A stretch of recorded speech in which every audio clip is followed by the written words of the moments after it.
Hello friends, welcome to my YouTube channel Assam Tech and Earn. মোৰ নাম Sanju Bhuyan and মই আপোনালোকৰ বাবে লৈ আহিছোঁ টেকন'লজিৰ সৈতে জড়িত কিছু এনে লেটেষ্ট ভিডিঅ' যি ভিডিঅ'সমূহে আপোনাক বহুতো ক্ষেত্ৰত হেল্প কৰিব লগতে পাৰ্ট টাইম ইনকাম কৰাটো কিছু সুবিধা দিব। চ' সেই উদ্দেশ্যলৈ আজি মই মোৰ প্ৰথমটো ভিডিঅ' আপোনালোকৰ আগত লৈ আহিছোঁ, যাৰ মূল বিষয়টো হৈছে যে আমি এটা মোবাইল নাম্বাৰৰ সহায়ত কি ধৰণে বহুতকেইটা জিমেইল আইডি ক্ৰিয়েট কৰিব পাৰোঁ। চ' ভিডিঅ'টো দেৰি নকৰি ষ্টাৰ্ট কৰোঁ, কিন্তু তাৰ আগতে মই আপোনালোকক এটা ৰিকুৱেষ্ট কৰিব বিচাৰোঁ, যদি মোৰ ভিডিঅ'টো ভাল লাগে তেন্তে লাইক কৰিবলৈ নাপাহৰিব, লগতে মোৰ চেনেলটো ছাবস্ক্ৰাইব কৰি ল'ব আৰু লগতে থকা বেল আইকনটো প্ৰেছ কৰি দিব। চ' ভিডিঅ'টো দেৰি নকৰি ষ্টাৰ্ট কৰোঁ, তেন্তে ব'লক মোৰ মোবাইল স্ক্ৰীনলৈ। তাত মই আপোনাক খিনি ষ্টেপ বাই ষ্টেপ দেখুৱাই দিম, তেতিয়া ঠিক আছে। তেন্তে ব'লক মোৰ মোবাইল স্ক্ৰীনলৈ। চ' হেল্ল' ফ্ৰেণ্ডছ, মই মোৰ মোবাইল স্ক্ৰীনলৈ আহি গৈছোঁ। এতিয়া প্ৰথমে আপুনি ক্ৰ'ম ব্ৰাউজাৰটো অ'পেন কৰি ল'ব, তাৰপাছত চাৰ্চ বক্সত টাইপ কৰিব ক্ৰিয়েট জিমেইল একাউণ্ট, ঠিক আছে।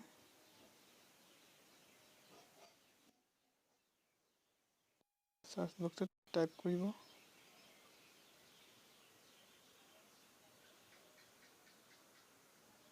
চৰি ফ্ৰেণ্ডছ, মোৰ মোবাইলটো অকণমান শ্ল' হৈছে।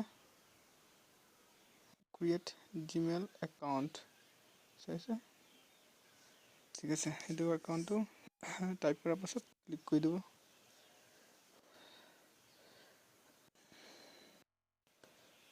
মই ষ্টেপখিনি ষ্টেপ বাই ষ্টেপ দেখুৱাইছোঁ, চ' অলপ দীঘল হ'ব পাৰে, চ' আপুনি নাপাব ভিডিঅ'টো চাই। ইয়াত ক্ৰিয়েট একাউণ্ট বুলি আছে অপশ্যন এটা, সেইটো টাচ কৰি দিব, ক্লিক কৰি দিব চিম্পলি।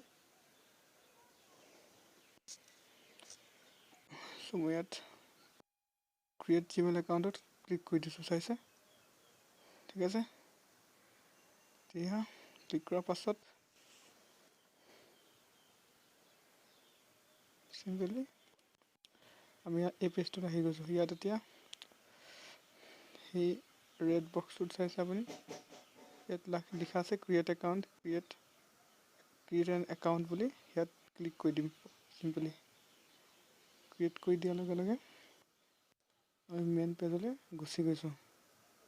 ইয়াত আপোনাৰ নামটো, আপোনাৰ লাষ্ট নেম, ফাৰ্ষ্ট নেম আৰু আপোনাৰ ইয়াত গৈছে ইউজাৰ নাম, ঠিক আছে।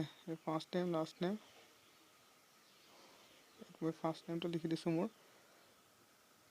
আপোনাক ষ্টেপ বাই ষ্টেপ দেখুৱাইছোঁ, চ' ভিডিঅ'টো অলপ দীঘল হৈছে, চ' আপুনি আমনি নাপাব। যাতে আপুনি যেতিয়া নিউ একাউণ্ট কৰিব তেতিয়া আপুনি কোনো প্ৰব্লেম ফেচ কৰিব নাপায়। চ' মোৰ সেই মূল উদ্দেশ্য। চ' মই ষ্টেপ বাই ষ্টেপ আপোনাক দেখুৱাই গৈছোঁ। এইটো মই নামটো টাইপ কৰিছোঁ, মোৰ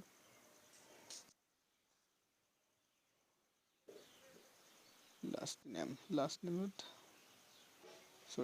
সঞ্জু, ইউজাৰ নেমত টাইপ কৰি দিম ভূঞা, ঠিক আছে ফ্ৰেণ্ডছ, চাইছে ন। এতিয়া ইয়াত মই মোৰ জিমেইল আইডি এটা নিজে ক্ৰিয়েট কৰিব লাগে। সঞ্জু ভূঞা মই টাইপ কৰিছোঁ, আপোনাৰ নাম আৰু টাইটেলৰ সৈতে দুটামান সংখ্যা দি পিনি gmail.com লিখি দিব, ঠিক আছে।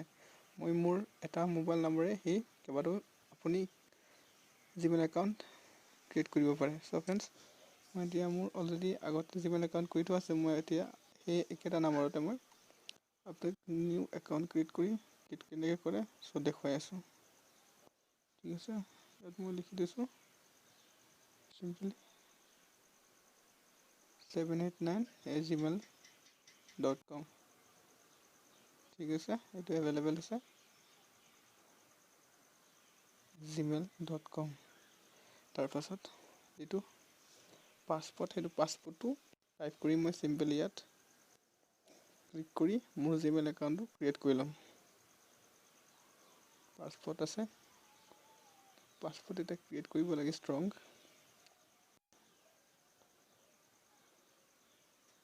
চ' ইয়াত মই পাছপৰ্ট এটা ক্ৰিয়েট কৰি লওঁ নতুন, ঠিক আছে।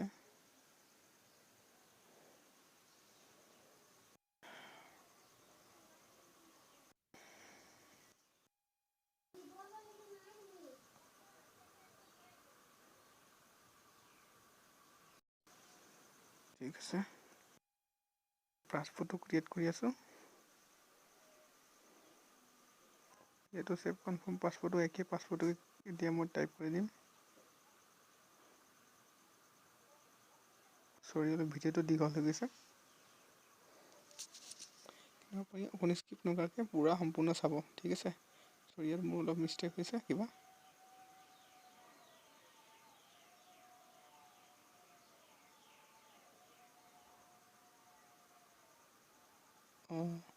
ইয়াত আপুনি 8 ডিজিটৰ পাছপোৰ্টটো দিব লাগিব ফ্ৰেণ্ডছ। চৰি মোৰ অলপ মিষ্টেক হৈছে ইয়াত, ঠিক আছে। 8 ডিজিটৰ পাছপোৰ্ট ক্ৰিয়েট কৰিব লাগিব। চ' মই 8 ডিজিটৰ যিটো যিটো পাছপোৰ্ট সেইটো মই নিজেই ক্ৰিয়েট কৰি লৈছোঁ।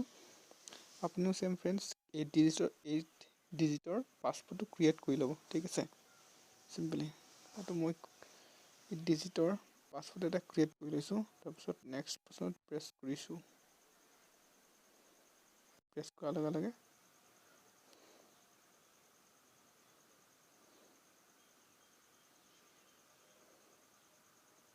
লোডিং হৈছে পেজটো। চৰি ফ্ৰেণ্ডছ মোৰ নেটৱৰ্কটো অলপ প্ৰব্লেম দিছে। আছে ক্ৰিয়েট ইউৰ সেইটো আহি গৈছে সঞ্জু ৱেলকাম টু গুগল, ঠিক আছে। মোৰ আপুনি জিমেইল আইডিটো চাব পাৰিছে। এতিয়া মই মোৰ ফোন নম্বৰটো এড কৰি দিম ইয়াত। আপুনি যদি এতিয়া চিম্পলি মই মোৰ ফোন নম্বৰটো এড কৰি দিছোঁ। ইয়াত মোৰ যিটো মান্থ আছে সেইটো ছিলেক্ট কৰি লৈছোঁ, বাট মেনটো জন্মৰ তাৰিখটো ইয়াত এণ্টাৰ কৰি দিছোঁ। 2 ইয়াৰ, ঠিক আছে।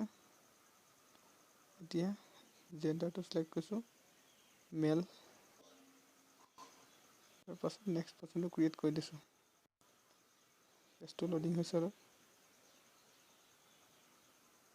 চাইছে আহি ভেৰিফাই কাৰণে মোৰ চেণ্ড কৰিব কৈছে নম্বৰটোত।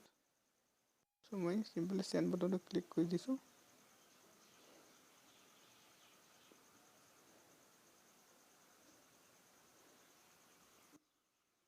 ইয়াত OTP এটা চেণ্ড কৰিব এতিয়া।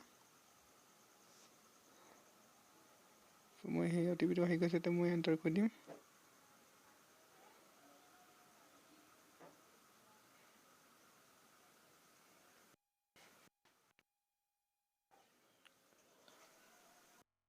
মোৰ ফুল নম্বৰটো ভেৰিফাইৰ কাৰণে OTP এটা চেণ্ড কৰিছোঁ। চ' OTPটো মই চিম্পলি ইয়াত এণ্টাৰ কৰি দিছোঁ। এণ্টাৰ কৰি ভেৰিফাই বুলি যিটো অপশ্যন আছে তাত ক্লিক কৰি দিছোঁ। ক্লিক কৰি দিয়াৰ লগে লগে মোৰ যিটো ইমেইল ID মোৰ ফোন নম্বৰ সৈতে এতিয়া এটেচ হৈ গ'ল। এতিয়া ইয়াত মই য়েছ আই এম ইনটো ক্লিক কৰি দিছোঁ।